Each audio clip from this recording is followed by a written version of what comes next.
the great opportunity for reset. We believe is needed is a reset. C'est là où il faut aller parce que le monde d'avant, c'est terminé. Le jour d'après, quand nous aurons gagné, ce ne sera pas un retour au jour d'avant. This is a time for a great reset.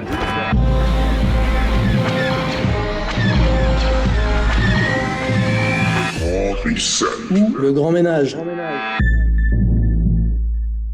Chers amis auditeurs, bonjour, bienvenue pour cette nouvelle émission de ERFM. Alors oui, c'est une émission de radio en couleur, c'est un peu la spécificité de cette nouvelle formule que nous avons lancée à l'initiative d'Alain Soral, qui est présent parmi nous. Alain, bonsoir. Bonsoir à tous. Nous sommes également en présence de Xavier Poussard, le directeur de la rédaction de Faits et Documents. Bonsoir à tous. Également de Yann Purdom, directeur de l'antenne de ERFM. Bonsoir. Nous avons conçu cette émission, Alain, nous la voulions intituler Le Grand Reset ou Le Grand Ménage. Ce sera une série de plusieurs émissions qui se feront suite et qui seront un petit peu éditées au fil de l'eau entre maintenant et le printemps prochain. Et vous avez voulu concevoir ces émissions, je dirais, de manière assez thématique pour que nous puissions faire le tour de la question. C'est vraiment l'objet de cette émission, ce sera de faire le tour de la question du Grand Reset. Alors, à cette occasion, nous inviterons également d'autres épées de la dissidence. Je me réserve les noms pour l'instant, mais nous vous réservons quelques surprises. Nous allons faire le tour de cette question, d'abord en faisant une sorte de préhistoire du Grand Reset, c'est le thème de ce soir, et puis nous ferons le tour thématique de ce Grand Reset avec différents sujets, différentes thématiques comme Big Tech, Big Pharma, évidemment, nous parlerons du Covid, et puis nous parlerons aussi des perspectives que nous promet ce Grand Reset. Alors Alain Soral, à tout seigneur, tout honneur, j'aurais envie, avant de vous interroger, de vous demander, vous, qu'est-ce que vous avez identifié comme événement annonciateur de ce qu'on appelle désormais le Grand Reset? Quels événements pouvez nous mettre sur la piste de ce qui est en train de se produire? Je peux déjà rappeler qu'en 2011, j'ai sorti un bouquin qui s'appelait « Comprendre l'Empire » et dont le sous-titre était « Demain, la gouvernance globale ou la révolte des nations ». Et on est quand même bien dans cette séquence qui, en fait, s'appelle le Nouvel Ordre Mondial. Le Nouvel Ordre Mondial avance et ce qu'on peut remarquer, c'est que, comme toujours d'ailleurs les phénomènes historiques, ça avance lentement et puis à un moment donné, il y a ce qu'on appelle le saut qualitatif, le bond. Et là, il semblerait que, à partir d'une situation qui évoluait ou qui pourrissait selon la façon dont on la juge depuis quand même longtemps, enfin au moins depuis la crise des subprimes, depuis 2008, ça pourrissait, ça avançait lentement. On avait des signes comme quoi la crise structurelle, puisque là on va parler surtout d'économie et de finances, s'aggravait. Et on disait ça tient encore, ça tient encore, ça tient encore. Parce que moi, je pensais en gros que ça pèterait vers 2012. Il y avait une espèce d'année symbolique qui était 2012, que j'avais sorti mon bouquin en 2011. Et puis, ça a traîné.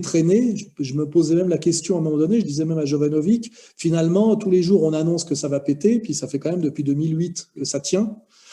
Et puis, à un moment donné, il s'est passé quelque chose là qu'on est en train de vivre, et qui est arrivé évidemment de manière un peu masquée, c'est-à-dire ça s'est appelé la grande crise du Covid. Mais il est évident pour moi que ce qu'il faut comprendre par le Grand Reset, c'est le moment où le nouvel ordre mondial qu'on appelait la mondialisation et qu'on nous présentait au départ comme une mondialisation heureuse, nécessaire, rationnelle, inéluctable au sens attalien, au sens de main qu'on voit bien.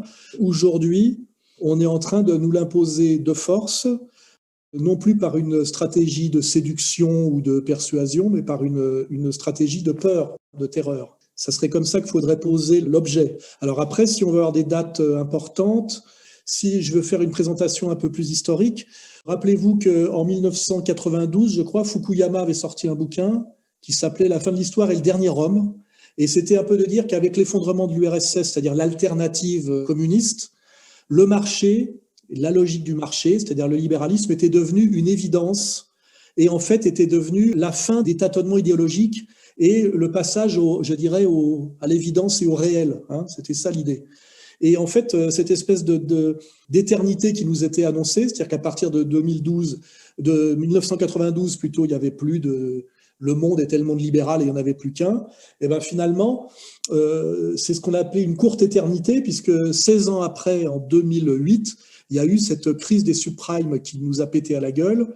Et là, il faudra qu'on insiste là-dessus, on a nos spécialistes, qui était en fait la preuve que l'économie libérale, qui, faute d'adversaires, était devenue entre-temps dérégulée, déréglementée mondiale, c'est-à-dire le marché s'était étendu et avait fait tomber toutes les barrières qui limitaient sa toute-puissance, et avec cette marche en avant et cette extension, se sont aussi exacerbées ces contradictions internes. Parce qu'en fait, ce que l'effondrement de l'URSS a masqué, c'est que l'URSS est tombé du fait de ses contradictions internes. Le socialisme réel s'est effondré du fait de ses contradictions internes, mais ça n'a pas pourtant aboli les contradictions internes, on va dire, du capitalisme, pour être un peu marxiste. Et en 2008, elles nous ont quand même pété à la gueule.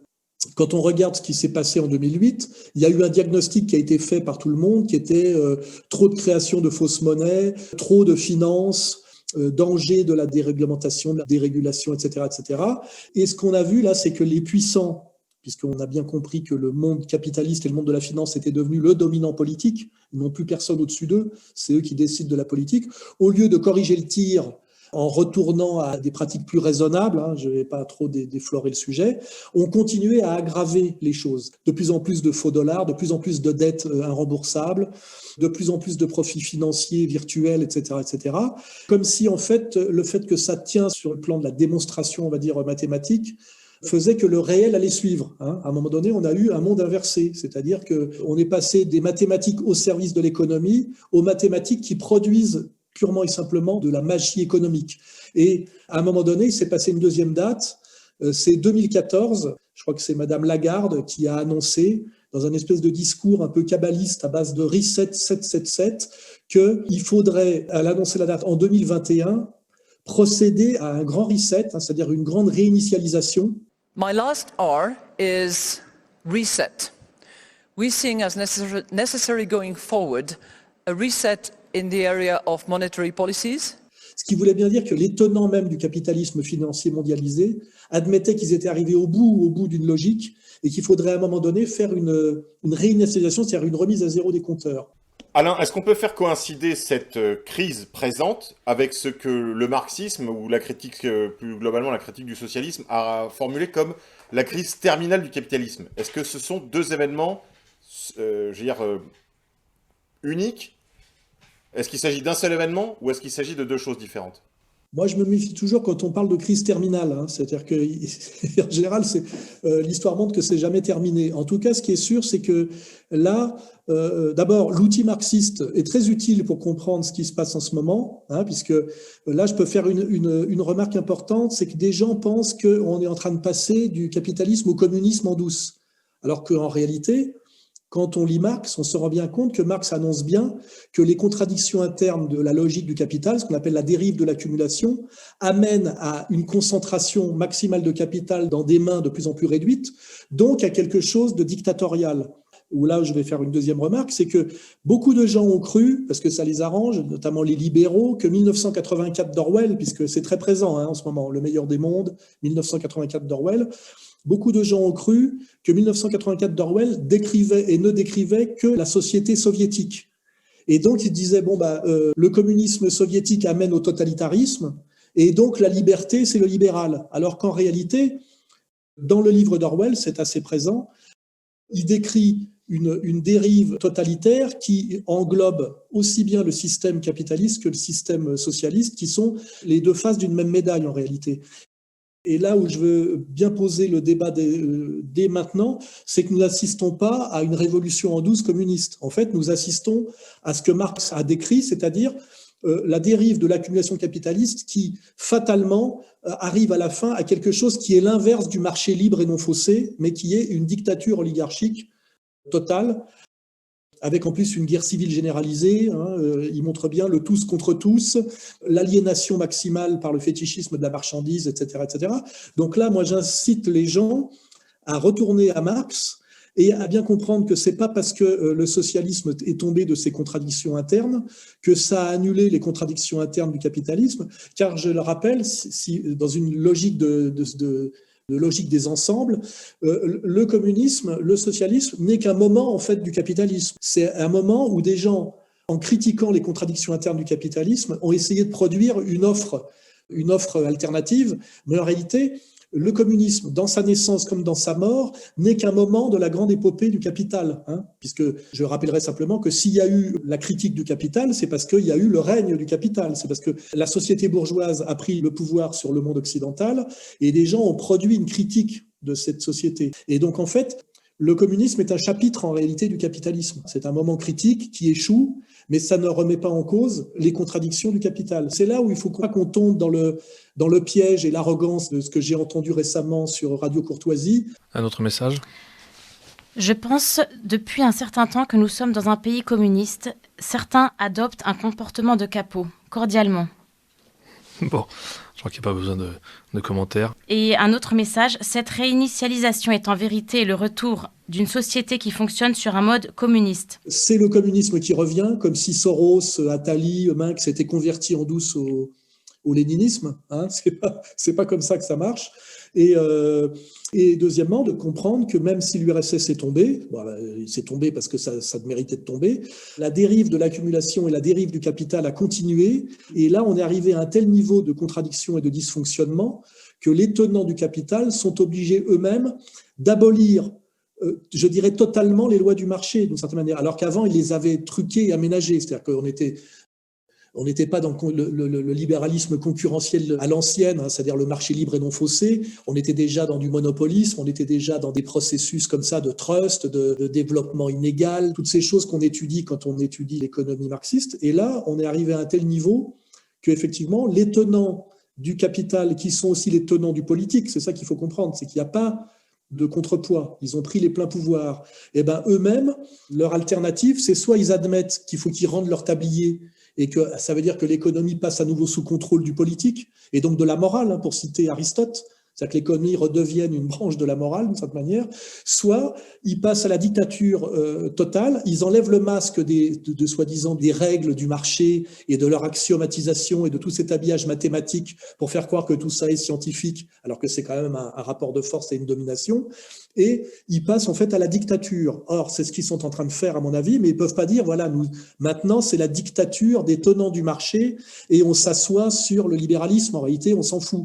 Donc ils sont obligés de passer par des biais, des masques, et ces masques, on le sait, c'est soit le terrorisme islamique, depuis 2001, soit le réchauffement climatique anthropique, je dis bien anthropique, soit effectivement la pandémie virale, qui sont quand même 3 stratégies de soumission par la terreur, et qui se prétendent à chaque fois en dehors de l'économie et n'ayant rien à voir avec l'économie, alors qu'elles sont motivées par une crise économique que je dirais terminale, même si le mot terminal, c'est toujours terminal d'un moment. Voilà. Je crois que là, j'ai posé le décor. Merci Alain. Écoutez, vos réflexions me font immédiatement penser aux travaux de Anthony Sutton, qui faisait le lien entre la haute banque, la haute finance de New York et la révolution bolchevique. On a l'impression qu'au-delà de cette dichotomie, de cette séparation, de cette opposition qui a traversé tout le XXe siècle, il y a une sorte de lieu où se fait une certaine unité, et c'est ce qui m'amènerait à la question pour Xavier Poussard. Xavier, est-ce que vous pouvez nous parler des hommes qui ont amené à cette crise, et en particulier des hommes qui ont été impliqués dans la crise des subprimes ? Donc dans le cadre de Faits et Documents, j'ai publié, je pense, le papier de référence sur le Grand Reset pour une raison simple, et d'ailleurs qui m'a énormément surpris, c'est que ce Grand Reset a été publié, c'est un livre, alors aucun média mainstream n'avait évidemment fait le travail de faire ne serait-ce qu'un écho. Le Figaro a fait un tout petit écho lors de l'annonce du Grand Reset en juin, mais n'a pas mentionné le livre, ni Le Monde, ni les gros médias anglo-saxons, et y compris les blogs, je dirais, alternatifs, n'avaient pas fait ce travail de simplement lire le livre et d'en extraire les citations marquantes. Donc je dois dire que Faits et Documents a, en exclusivité mondiale, publié les meilleures feuilles du livre Le Grand Reset, publié par le Forum économique mondial de Davos.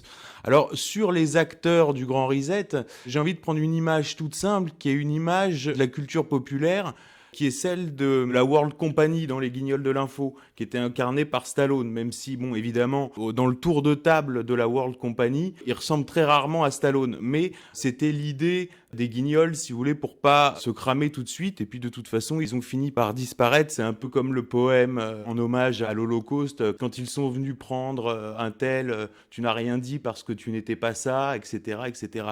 Et donc, finalement, ils ont été emportés, eux aussi. Et ils ont disparu. Mais leur image était excellente, cette image de la World Company, c'est-à-dire la compagnie mondiale, la multinationale, à la fois bancaire, pharmaceutique, médiatique, et puis aujourd'hui, au niveau de l'Internet. Là, ce sont, je dirais, les 4 piliers, et il ne faut pas se tromper, c'est à la fois la banque qui est au-dessus, je dirais, des grosses sociétés informatiques, et en même temps, c'est les grosses sociétés informatiques qui fournissent aujourd'hui l'outil de contrôle à la banque. C'est le rôle du logiciel d'intelligence artificielle Aladdin chez BlackRock, qui a succédé en quelque sorte à Goldman Sachs. C'était Goldman Sachs pendant la crise de 2008, et aujourd'hui on voit que BlackRock, qui déjà avait eu un rôle important dans la crise de 2008, a pris encore plus le pouvoir à l'occasion de la crise du coronavirus, puisque Yann reviendra dessus, toutes ces préconisations qui sont la monnaie hélicoptère, la nouvelle théorie monétaire, qui sont en fait le débridage intégral de la planche à billets, ont été appliquées, et de fait, BlackRock a pris le contrôle des banques centrales, ou du moins de la Réserve fédérale américaine. Puisqu'en vérité, les anciens présidents de banques centrales sont cooptés à BlackRock. Enfin, c'est une structure complètement consanguine. Alors, je voudrais insister sur un point à propos de cette World Company, et je la comparerais à un iceberg, en fait. Si vous voulez, les médias mainstream regardent ce qu'il y a autour de l'iceberg, décrivent ce qu'il y a autour de l'iceberg sans jamais parler de l'iceberg. Ce qu'on appelle les complotistes ou conspirationnistes sont ceux qui regardent l'iceberg. Or, cet iceberg a une particularité, c'est qu'il a des propriétés inverses à celles d'un iceberg normal. L'iceberg normal, sa partie immergée est beaucoup plus importante que sa partie émergée. Et là, c'est l'inverse. C'est-à-dire que quand on regarde l'iceberg, il est très important avec des tas de fondations, des tas de banques, des tas de sociétés, des tas de young leaders, etc. Et puis quand on regarde la partie qu'on voit jamais, et en fait, elle est extrêmement réduite. Alors là, au niveau du Grand Reset, on voit très bien les acteurs qui sont en avant, c'est-à-dire le Forum économique mondial, Bill Gates ou le Prince Charles, la Fondation Rockefeller. Donc ça, ils appartiennent à la partie émergée, et on voit jamais donc la partie immergée, qui est ce qu'on a découvert, et je le dis de façon très simple, grâce à Donald Trump, et aujourd'hui, même les journalistes les plus anti-Trump le reconnaissent. J'ai lu le livre de Fabrizio Calvi qui s'appelle « Un parrain à la Maison-Blanche », qui est un livre sur les relations entre Trump et la mafia, qui est vraiment un livre à charge, et qui dit très simplement « Epstein pensait que c'était Trump qui l'avait balancé à la police de Palm Beach. Les avocats ont bien expliqué que toute la documentation relative à Epstein avait été déchiffrée par Trump pour les avocats des victimes, et toute cette documentation nous révèle cette partie immergée de cet iceberg qui tente de se maintenir au pouvoir, alors que, je le dis, il pensait avoir pris le contrôle après la chute de l'URSS. Justement, c'était la fameuse fable du monde unipolaire. La Chine était rentrée dans l'OMC, et que l'idée derrière qu'ils allaient être absorbé par le marché, et que avec le marché viendrait derrière la démocratie de marché et donc le libéralisme, y compris politique. Finalement, les Chinois ont fait une prise de judo. Ils ont retourné les contraintes qu'on leur imposait pour finalement battre l'adversaire. Bon, là, c'est vraiment, on est sur le plan économique, mais il y a aussi des revers géopolitiques. Il y a des grosses figures, des porte-drapeaux de cette organisation que certains appellent mafia. Moi, je pense pas que ce soit une mafia. La World Company, ce n'est pas une mafia, parce qu'une mafia n'est pas nécessairement génératrice d'insécurité. Je m'explique, on est beaucoup plus en sécurité, par exemple, à Naples ou en Sicile, que dans n'importe quelle ville de France. Non, c'est une organisation, il faut le dire, terroriste, parce que c'est une organisation qui terrorise les peuples, qui les terrorise par la peur avec le Covid, qui les terrorise physiquement avec le terrorisme islamique en donnant des statuts de réfugiés à des gens qui sont partis de leur pays pour suspicion d'affiliation à des organisations terroristes. C'est le cas des Tchétchènes, on l'a vu, etc. Donc honnêtement, c'est une organisation qu'on peut qualifier de terroriste et qui tente aujourd'hui par tous les moyens de garder la main et qui est beaucoup plus fragile qu'on le pense. Alors je vais citer un papier qui me semble très important, qui est paru dans Politique internationale le 5 avril au milieu de la crise du coronavirus, pendant le premier confinement. Et donc c'est Dominique Strauss-Kahn qui le signe et ça s'appelle « L'être, l'avoir et le pouvoir dans la crise ». Et lui dit bien que le danger, c'est que la crise sanitaire nourrisse les vieilles pulsions nationalistes, mais il dit malgré tout que le Covid, qui est en fait le Great Reset, c'est la même chose, il y a le même rapport entre Covid et Great Reset qu'entre 11 septembre et guerre en Irak, c'est-à-dire un événement dont le récit officiel est très contestable, avec une réponse qui est apportée, qui est encore plus contestable, et la relation entre les deux est loin d'être évidente, voire même absurde. Et tous les gens d'ailleurs qui pointe l'absurdité de la causalité prétendue entre les deux événements sont taxés de conspirationnistes et évidemment évacués du débat public. Et donc Dominique Strauss-Kahn nous dit le coronavirus, c'est une occasion inespérée de reprendre les rênes. Ça veut bien dire qu'ils étaient en train de perdre les rênes. Et il dit ce choc, nous l'avons. Et il conclut son papier en expliquant beaucoup dépendra de l'élection de novembre aux États-Unis. Et il dit il ne saurait y avoir d'armistice, encore moins de libération, il s'agit d'un effort de guerre de long terme. Voilà, donc en fait, ces gens-là nous déclarent la guerre. Je le dis, c'est une organisation terroriste. C'est pas une mafia, c'est vraiment une organisation terroriste.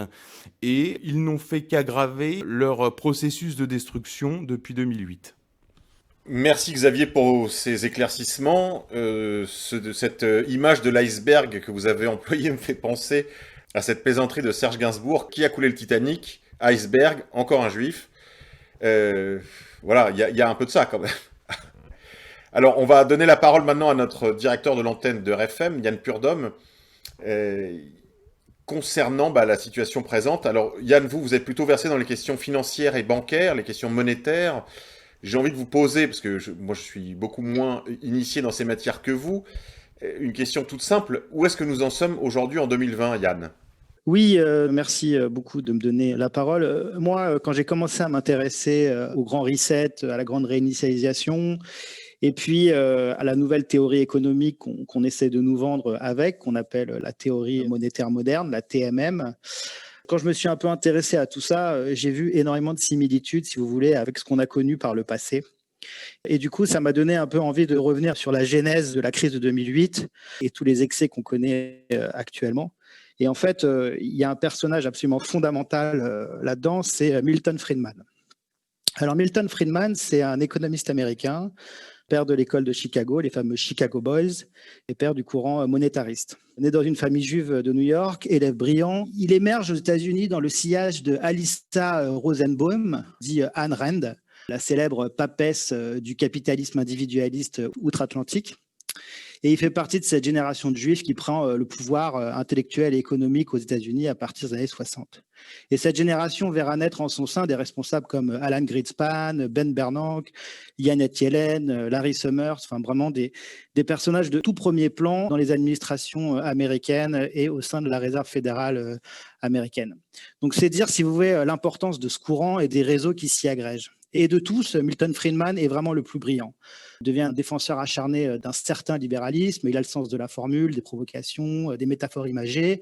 Did you ever have a moment of doubt about capitalism and whether greed's a good idea to run on? Well, first of all, tell me, is there some society you know that doesn't run on greed? Bref, ça fait de lui une vedette. Et le courant de pensée qu'il anime, le monétarisme, va jouer un rôle majeur dans l'avenir des États-Unis et de l'Occident, en donnant, si vous voulez, les outils intellectuels et moraux justifiant la mise à mort des accords de Bretton Woods, soit l'architecture économique et monétaire de l'après-guerre. Qu'est-ce que le monétarisme, en fait? Quels sont les grands principes du courant monétarisme?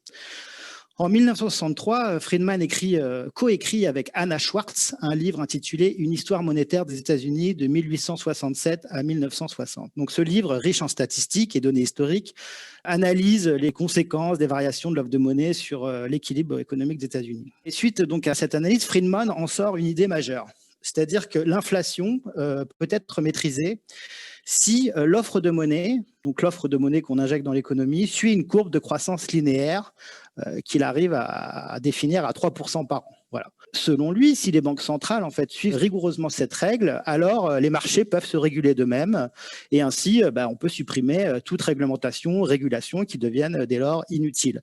La main invisible en fait punira les excès et récompensera les réussites. Voilà, c'est le fameux credo libéral. Et donc dans ce monde-là, adieu les taux de change fixes et la convertibilité en or. Les monnaies suivent la loi de l'offre et la demande et leur prix est fixé sur le marché des changes.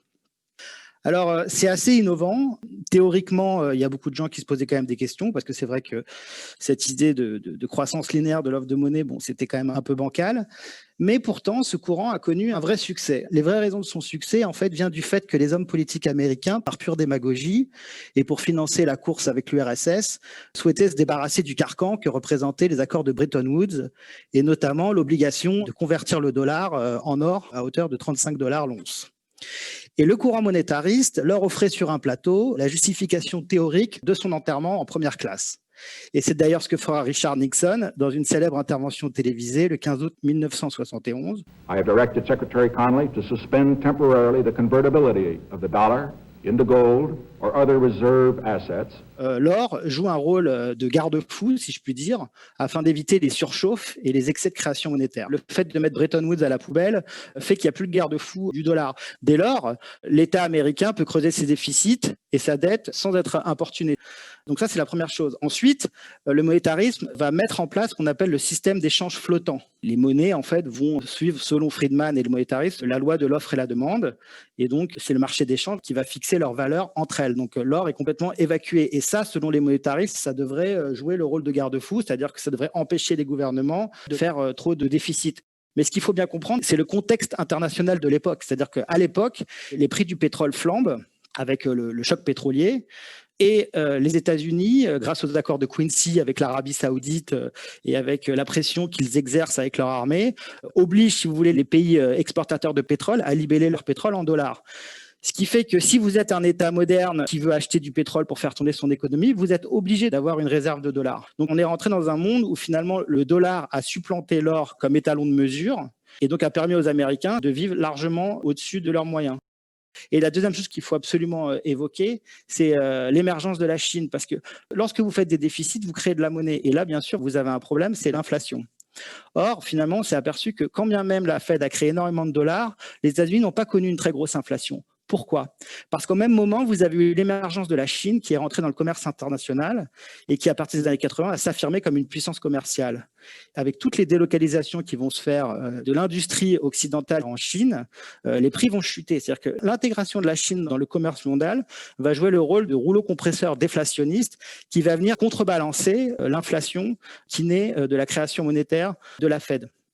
Et il y a un autre facteur dont il faut parler, c'est l'immigration massive qui permet une déflation sur tout ce qui n'est pas délocalisable. Donc si vous faites l'addition de ces trois phénomènes, pétrodollar, libre-échange et immigration massive, on se rend compte que la Fed en fait se retrouve dans une situation où elle peut générer une création monétaire comme on n'en aura jamais vu par les passés. Et c'est à partir de ce moment-là qu'on rentre véritablement dans le règne de l'argent-dette, une dette créée à partir de rien, simplement la vague promesse d'un remboursement futur. Yann, merci. Je crois que c'est clair. Ça explique en partie l'inflation absolument délirante de la masse monétaire, en particulier du dollar, mais pas seulement. On a vu ces dernières années que la Banque centrale européenne n'était pas en reste. Quelques commentaires, messieurs, sur les dernières remarques de Yann. Alain, Xavier ? Oui, alors sur l'exposé d'Yann qui est très intéressant, j'aurais juste 2-3 précisions. Alors, il mentionnait Ayn Rand.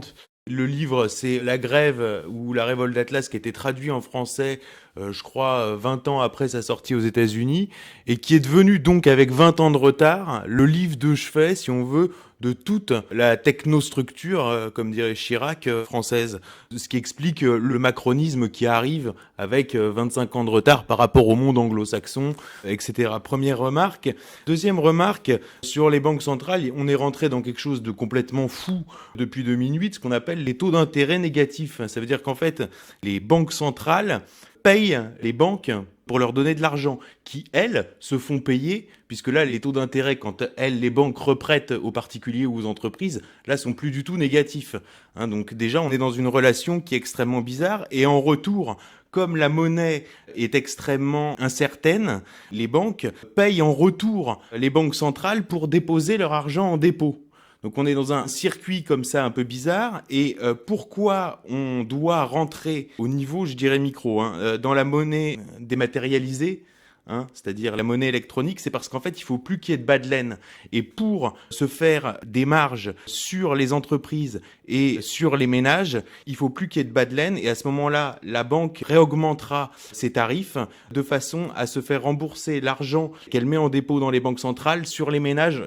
Voilà. Donc ça, c'est au niveau micro. Et au niveau macro, on voit bien aussi, et ça, Pierre Hillard en parle très bien, de tentatives de mettre en place une monnaie mondiale. Alors, je citais Dominique Strauss-Kahn qui lui parle des DTS du...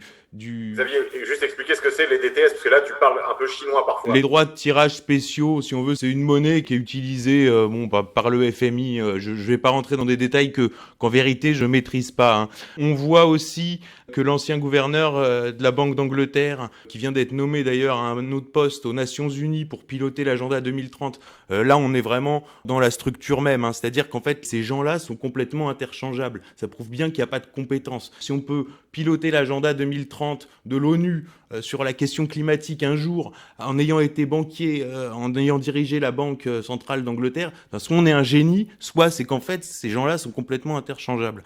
Et lui, par exemple, au symposium de Jackson Hole, en août dernier, où a été définie auprès des banques centrales la nouvelle théorie monétaire qui allait être appliquée pendant la crise du Covid, et Mark Carney, donc, qui était gouverneur de la Banque d'Angleterre, lui a parlé du Libra, donc la monnaie de Facebook. Donc là, on peut très bien être dans des...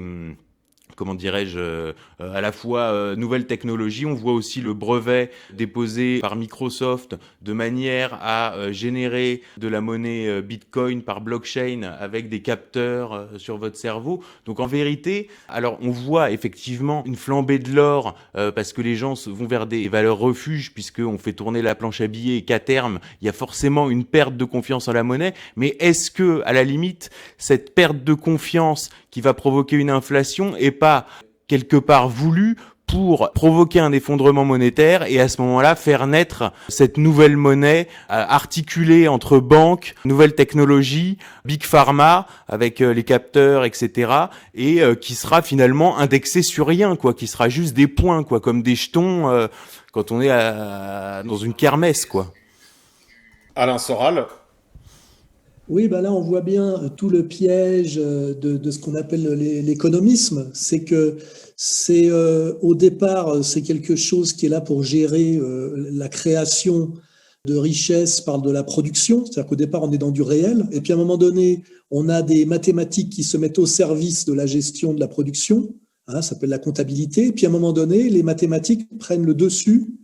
Où on en est aujourd'hui, c'est que l'économie, qui est au départ une réalité, est entièrement surdéterminée par des logiques mathématiques d'apprentis sorciers, qui sont totalement déconnectés du réel. Alors on sait que ce glissement existe aussi dans la microphysique, c'est-à-dire qu'à un moment donné, il faut un très haut niveau en mathématiques pour comprendre l'infiniment petit, et on est obligé de sortir de ce que Bachelard appelait le chosisme, c'est-à-dire qu'on peut pas dire un atome c'est comme une orange ou des conneries, c'est-à-dire qu'il faut, à un moment donné, on passe par de l'abstraction mathématique pure. Mais là, on a le même phénomène qui s'est produit d'ailleurs à la même époque, c'est à partir des années 60, où la mathématisation extrême a bouffé la réalité économique, et c'est ça le côté apprenti sorcier de Friedman et de ses petits copains, c'est qu'à un moment donné, ils vous disent oui, avec 3%, machin, truc bidule, ça va marcher. Alors que, in fine, l'économie, c'est quand même des êtres humains dans des relations réelles avec de la production, de la consommation, de la création de richesse ou pas, de l'entraide ou de la domination ou du parasitisme. Vous voyez, en fait, le réel est passé sous la domination de processus mathématiques purs qui sont devenus très très dangereux parce que si en microphysique ça n'a pas d'implication immédiate sur la vie quotidienne des gens, en économie on touche quand même à la vie quotidienne des gens et à la réalité. Et là on voit bien qu'il s'est passé quelque chose, c'est l'économie a pris le pouvoir sur le politique, ça s'appelle l'épopée bourgeoise, et les mathématiques ont pris le pouvoir sur l'économie qui avait pris le pouvoir sur le politique. C'est-à-dire qu'aujourd'hui on a un monde réel qui est resté réel comme toujours, hein, avec la vie, la mort, le manger, l'humanité, qui est entièrement dans la main d'un petit groupe de gens, très peu nombreux, qui pensent pouvoir faire marcher le monde et le dominer par de l'axiomatique pure, c'est-à-dire par des jeux mathématiques purs. J'ai rien compris, c'est pas fait pour mettre, c'est fait pour acheter, pour vendre, pour acheter, pour vendre.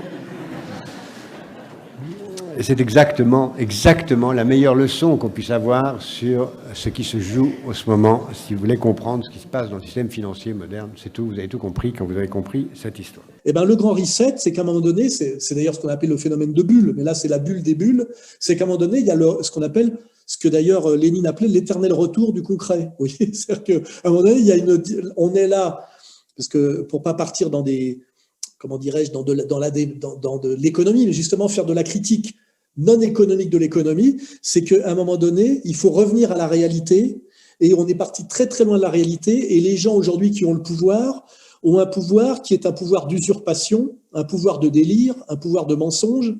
Le grand reset, c'est que normalement, il devrait le rendre, ce pouvoir, c'est-à-dire on se calme, on revient à la réalité des échanges, on revient à la réalité de la production, à la limite on revient à un capitalisme productif, entrepreneurial, on revient à une réalité du marché. Or, ces gens-là, au lieu de rendre leur tablier, puisque en fait, c'est là qu'on peut reprendre des dates. En 2008, il aurait fallu faire le grand reset. Mais le grand reset, le vrai, c'est-à-dire le grand ménage, le grand retour à une réalité.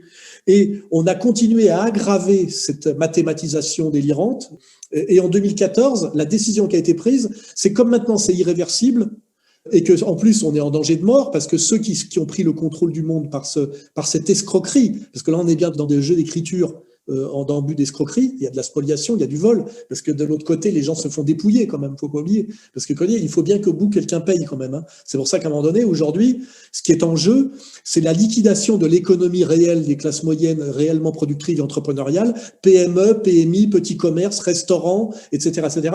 Effectivement, le bas de laine qu'il va falloir piquer pour boucher une partie du trou, d'une certaine manière. Et ceux qui veulent piquer le bas de laine, c'est ceux qui ont monté la combine à partir de Friedman. Donc là, il faut retourner à du politique, c'est qu'on a une bande de voleurs qui nous ont arnaqués par du baratin mathématique et qui normalement devraient être chassés à coups de pied dans le cul aujourd'hui avec des réformes pour revenir à quelque chose de plus sain, qui est l'inverse de la mondialisation, on l'a compris, qui est de la c'est l'inverse de la dérégulation, de la déréglementation, de la mondialisation, de la dette. Il faut reprendre tout ça à l'envers. Et ces gens-là qui sont au sommet de cette pyramide, hein, c'est une pyramide, comme en fait ils sont démasqués d'une certaine manière, maintenant ils passent à la dictature.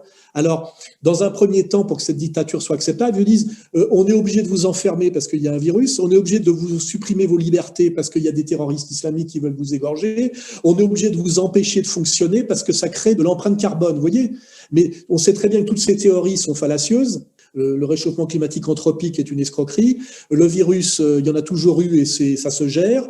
Donc là, on est dans la phase de gens qui, en se servant des mathématiques, je dirais, ont pris le pouvoir sur le monde. On est en train de comprendre que cette prise de pouvoir est dévastatrice et qu'en fait, c'est une immense arnaque.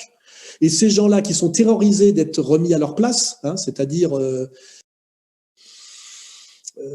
punis, passent à la vitesse supérieure parce qu'ils ont quand même le pouvoir politique et le pouvoir, je dirais, du contrôle de l'argent. Ils sont en train, par les relais policiers, on voit très bien, ils tiennent la police d'une certaine manière, ils tiennent l'armée, et ils sont en train d'essayer effectivement, de nous enfermer et de nous empêcher de nous défendre. La destruction de la classe moyenne, c'est aussi ça, parce que la classe moyenne, c'est le potentiel révolutionnaire.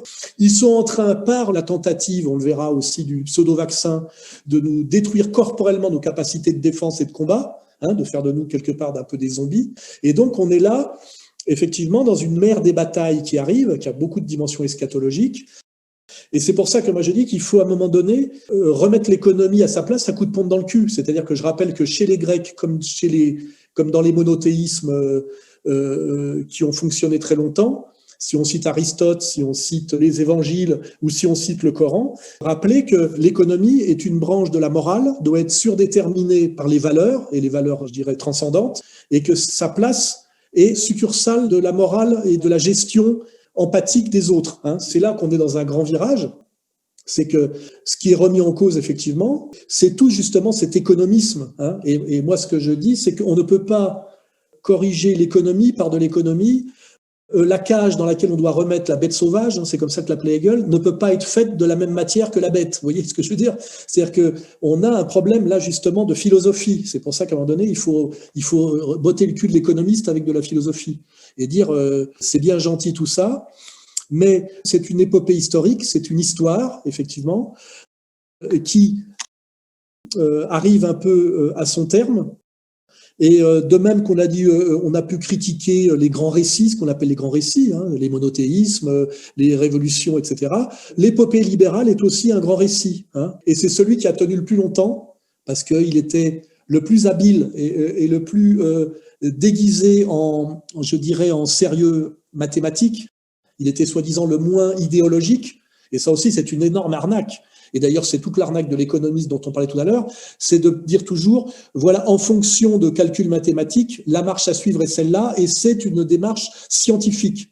Dès lors qu'on est dans des rapports humains, la science devient une science humaine, c'est-à-dire une science molle, qui n'a rien à voir avec la science dure. Et en dernière instance, c'est toujours des rapports de force.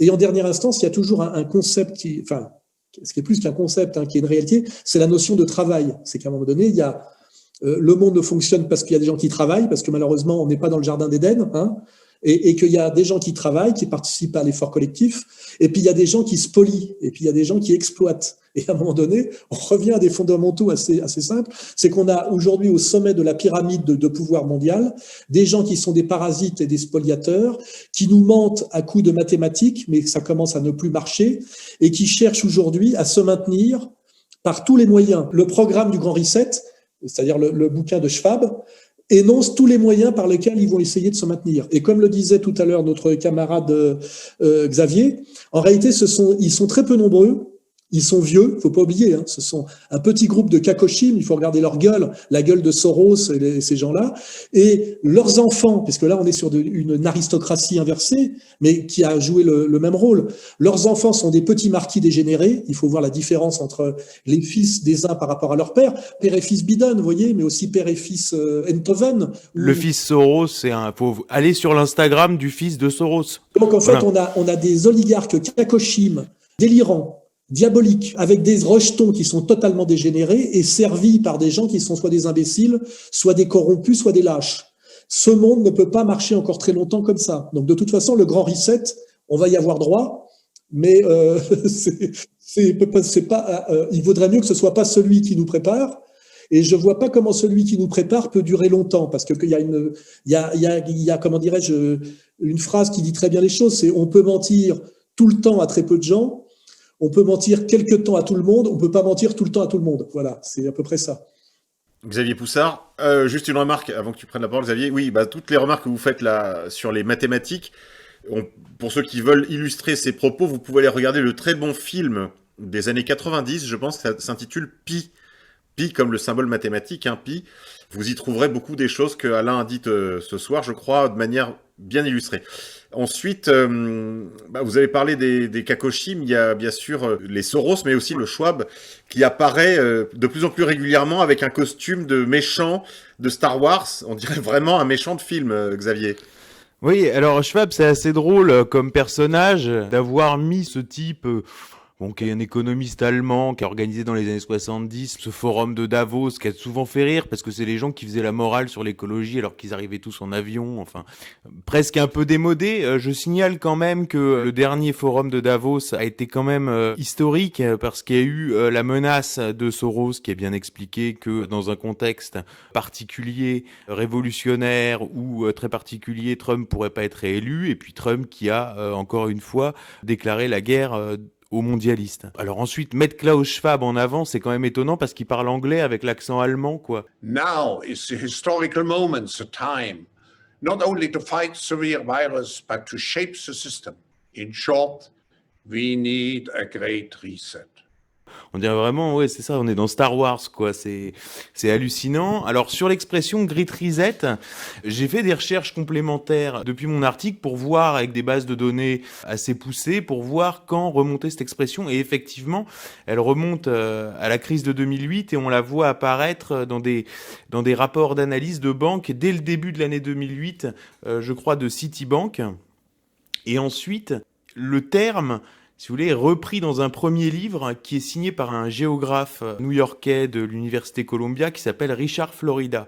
Et lui, sa théorie, c'est qu'en fait, on va vers un monde où il y aura deux classes, c'est-à-dire une classe urbaine, mobile, créative et tolérante, vous voyez, dans des villes attractives comme ça, avec des gens qui ont la connaissance.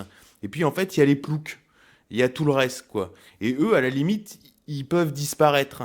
During the course of this economic crisis, the rate of unemployment in manufacturing, in production work hit 14%, in construction hit 20%, and the knowledge and professional and creative jobs it's yet to hit 5%.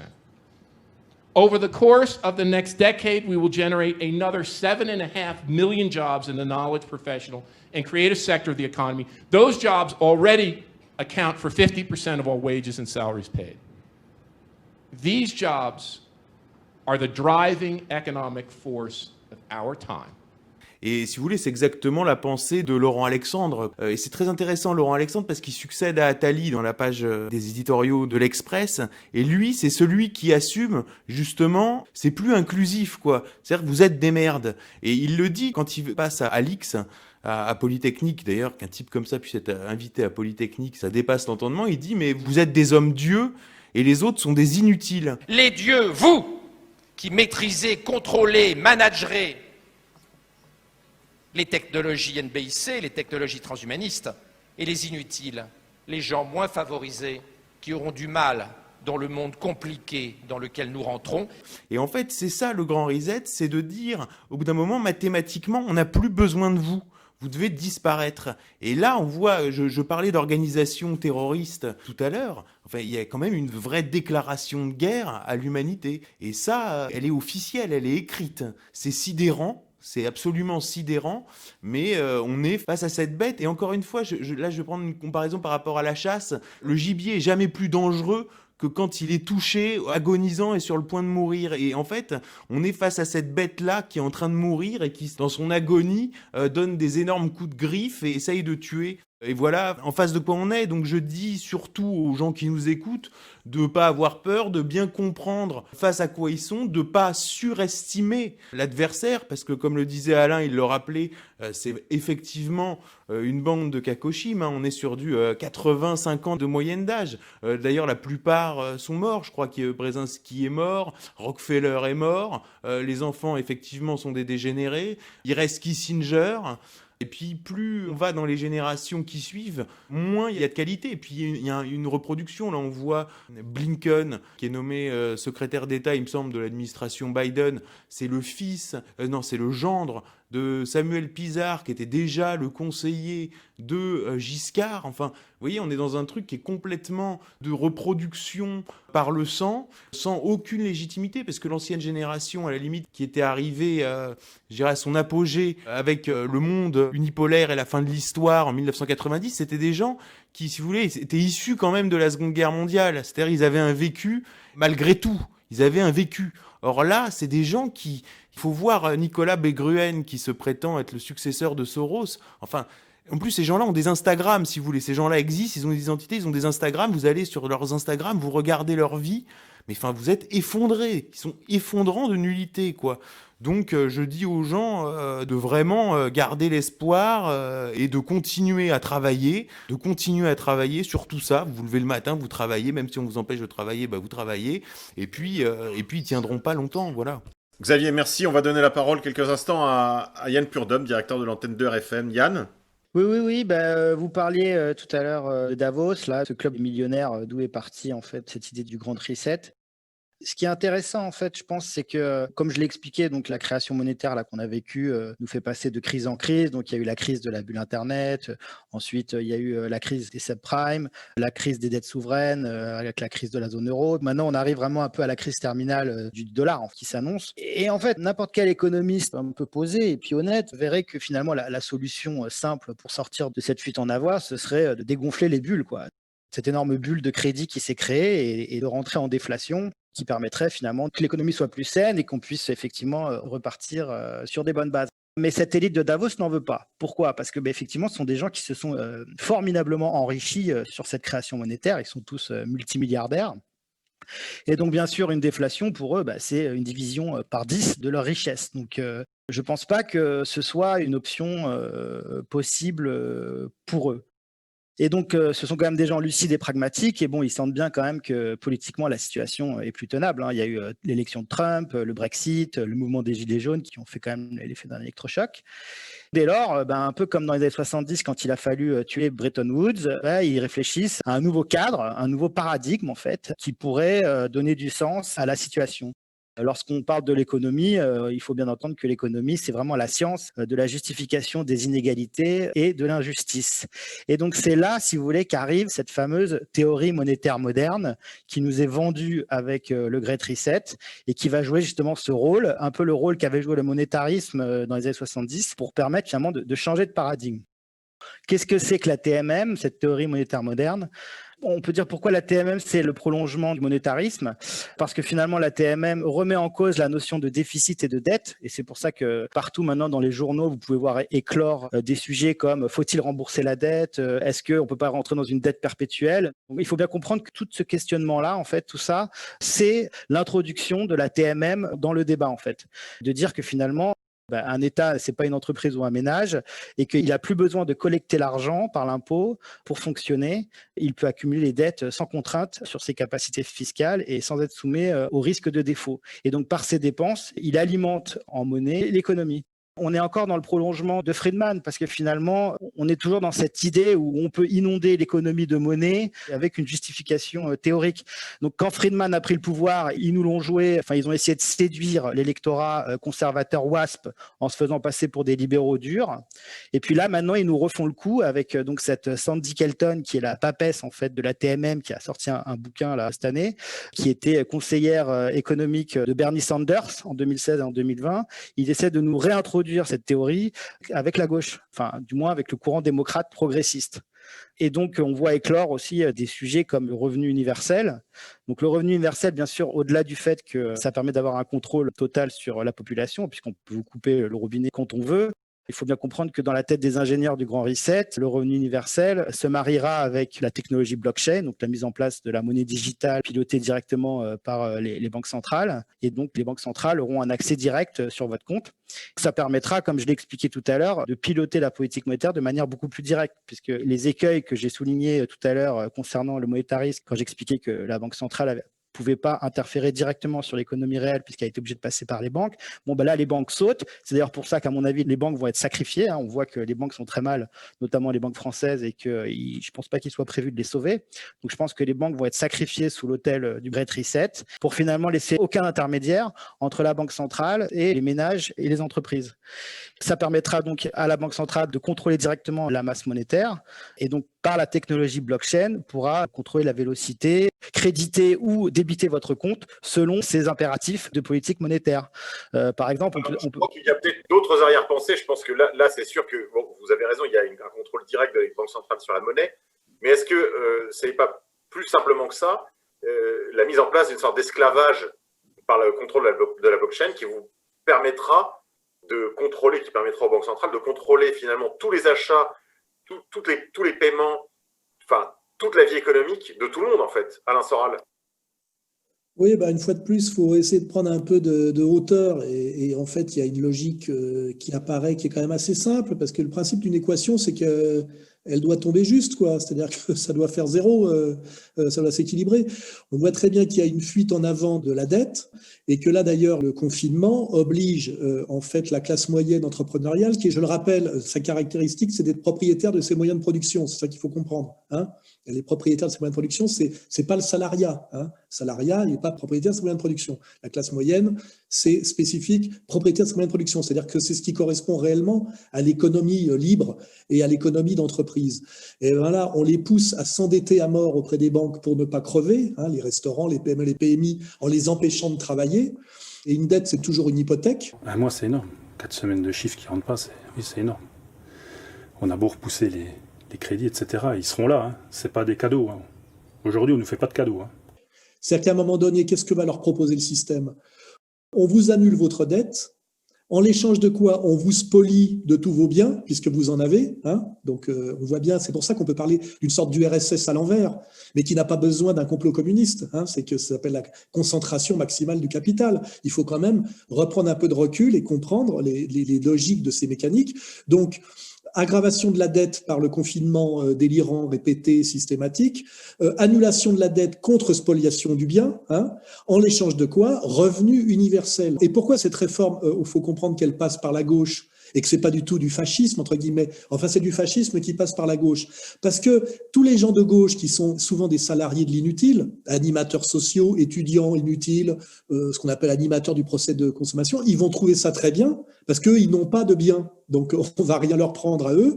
Et ça va nous être vendu par la gauche au nom de l'égalité, de la solidarité, de la fin à la fois de la logique de l'argent, ce mot qui résonne toujours négativement dans la gauche, et aussi de la fin de l'idéologie du travail. Parce que d'une certaine manière, l'entrepreneur qui se levait tôt le matin pour bosser, pour se faire un patrimoine, sera déclaré comme c'est un mauvais joueur, et de toute façon, il est détesté par le gauchisme. C'est-à-dire que là, on a un fascisme qui arrive par la gauche, ce qui est quand même donc un front renversé. Hein, ça me rappelle un peu la ligne Maginot, vous savez.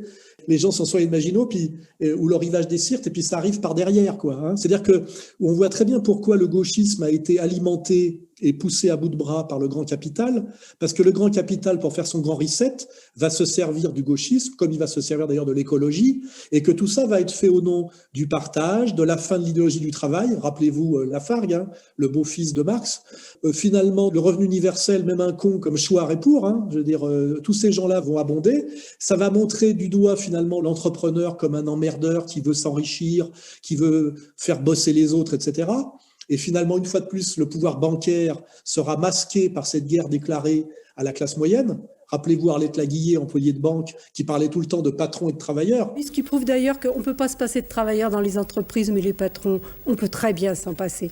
Il n'y avait jamais le mot banquier dans l'histoire, alors qu'il y a très longtemps que le capitalisme bancaire a pris le pouvoir sur le capitalisme entrepreneurial. Hein. C'est l'enjeu d'ailleurs du fascisme. Hein. C'est l'enjeu des années 30, hein, de savoir qui va gagner cette guerre entre bourgeoisie entrepreneuriale et bourgeoisie bancaire. Hein. C'est ça l'histoire des années 30, quand on veut bien l'étudier sans passer par le catéchisme officiel. Hein. Donc là, on a bien actuellement encore stratégie d'aggravation de la dette.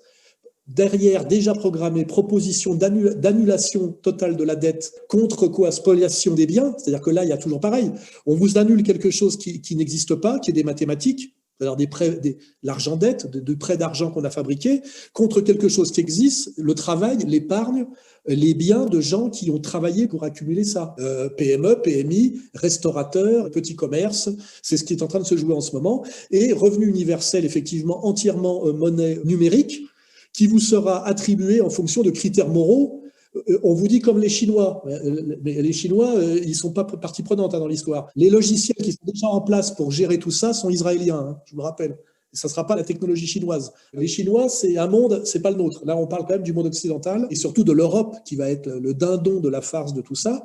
Donc aujourd'hui, on a une guerre à mort qui est engagée contre en fait la classe révolutionnaire, qui est la classe moyenne.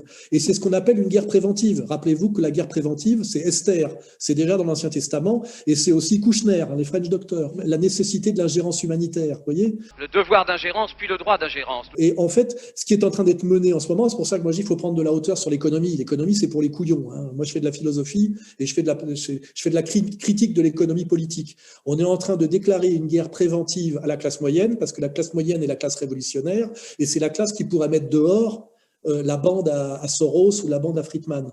Voilà.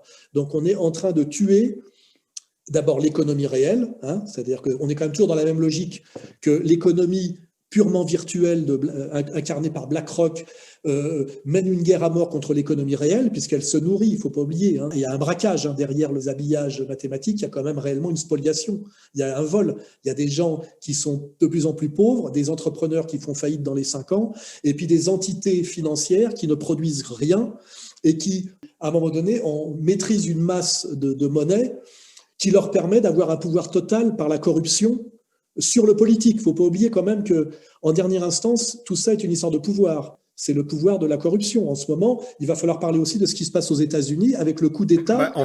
On en parlera probablement dans une autre édition ou dans les bonus. Xavier ?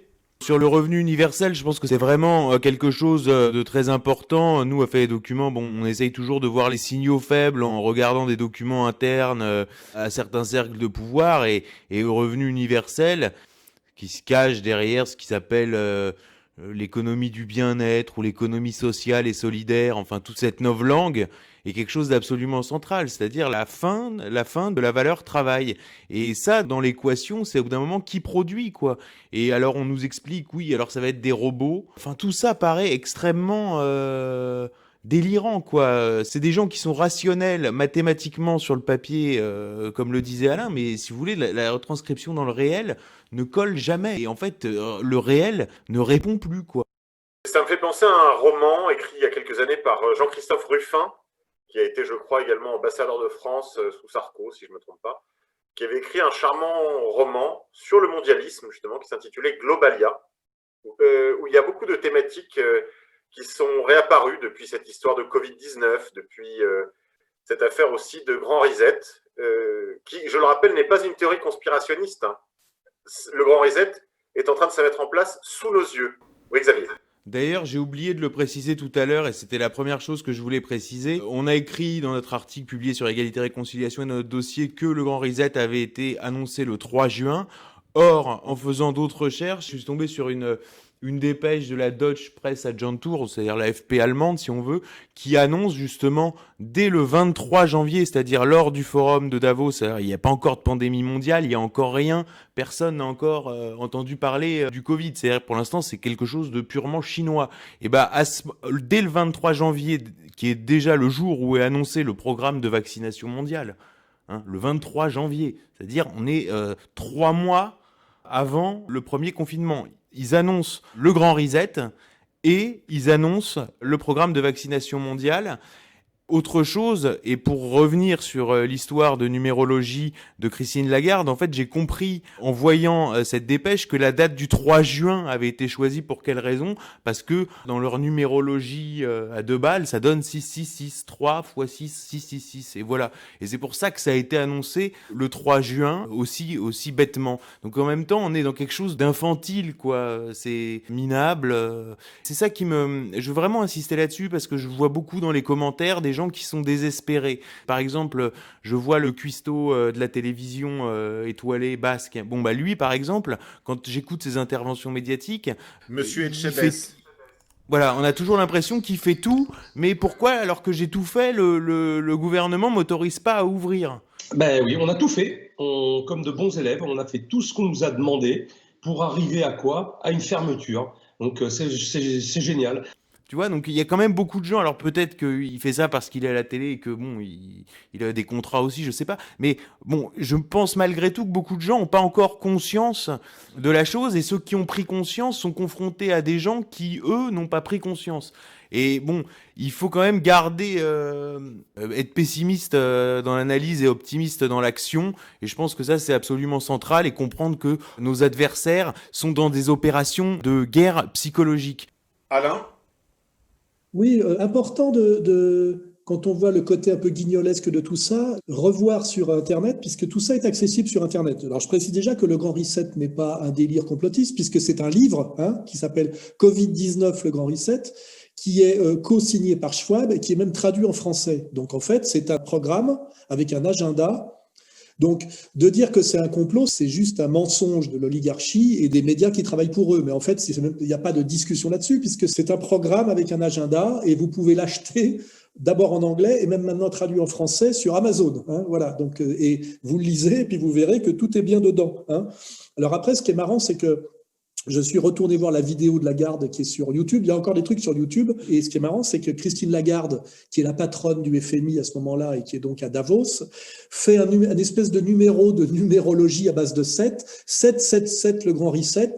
So my hope and my wish for 2014 is that after those 7 miserable years, weak and fragile, we have 7 strong years. Et donc, on se dit, c'est marrant de faire de la numérologie comme ça pour initier, mais c'est quand même accessible sur Internet. Donc, on voit bien que là, pour ceux qui ont vu le film Pi dont tu parlais tout à l'heure, qu'il y a tout un arrière-monde de numérologie kabbaliste qui peut être assez effrayant, parce qu'on voit qu'on est quand même chez des gens qu'on croit être des gens rationnels qui se servent des mathématiques, mais en fait, non. Les mathématiques sont surdéterminées par quelque chose de totalement ésotérique et de magique, et même de ce qu'on peut appeler de diabolique. Et si vous regardez maintenant le forum de Davos, qui s'appelle Forum économique mondial, vous allez voir que les 3 O qui sont dans un cercle sont reliés par un arc qui fait que ça fait 666. Donc on a en permanence des gens qui s'amusent à mettre de la numérologie. On n'est pas dans le délire complotiste, c'est eux-mêmes qui mettent en scène ce genre de code, ce genre de message codé. Alors, est-ce qu'ils y croient ? Est-ce que ça les amuse ? Mais en tout cas, chaque fois qu'on cherche ce genre de signes, ils n'arrêtent pas, ces dingues là qui ont pris le contrôle du monde, ils n'arrêtent pas de jouer à ça. Voilà. Et est-ce qu'ils rigolent tant que ça ? Ou est-ce que finalement on est tombé chez des gens qui sont effectivement des apprentis sorciers et qui sont, là on a une logique maçonnique, des gens qui en fait se déclarent profondément anti-chrétiens et sont dans une logique prométhéenne. Là on pourrait demander à notre ami Stéphane Blais, qui a été un ancien initié maçonnique, de voir que les hauts gradés de la franc-maçonnerie, effectivement, se réclament de Lucifer, qui est pour eux un émancipateur de la loi naturelle. La loi naturelle, c'est respecter certaines limites que Dieu nous donne, et ces gens-là, effectivement, sont hors limite. Les mathématiques et la mathématisation de l'économie leur a permis d'ailleurs d'accéder à du hors limite, mais c'est du hors limite temporaire, c'est de la bulle. Donc on voit bien que tous ces sujets, toutes ces manières d'aborder la chose de manière très, très réaliste ou de manière assez magico-délirante fusionnent aujourd'hui dans un espèce de moment là, dans lequel on est, qui s'appelle le projet du Grand Reset, dont on peut faire une lecture totalement matérialiste, les contradictions de la dérive du capital, ou totalement, je dirais, religieuse, avec quelque chose qui a à voir avec l'antéchrist. Vous voyez, tout ça en ce moment converge, et fait sens, et c'est pour ça que ça peut être assez effrayant, et en même temps il y a toujours cette ambivalence, c'est assez effrayant puis aussi assez ridicule en même temps. Quand on voit, regardez Christine Lagarde faire son numéro de numérologie en 2014, on voit quand même une espèce de bonne femme, on l'imagine première de la classe, un peu vieille fille, un peu moche, avec une vie privée un peu triste, et qui d'un seul coup s'est fait un peu prendre le cerveau par son psy d'une certaine manière ou par quelqu'un qu'elle consulte.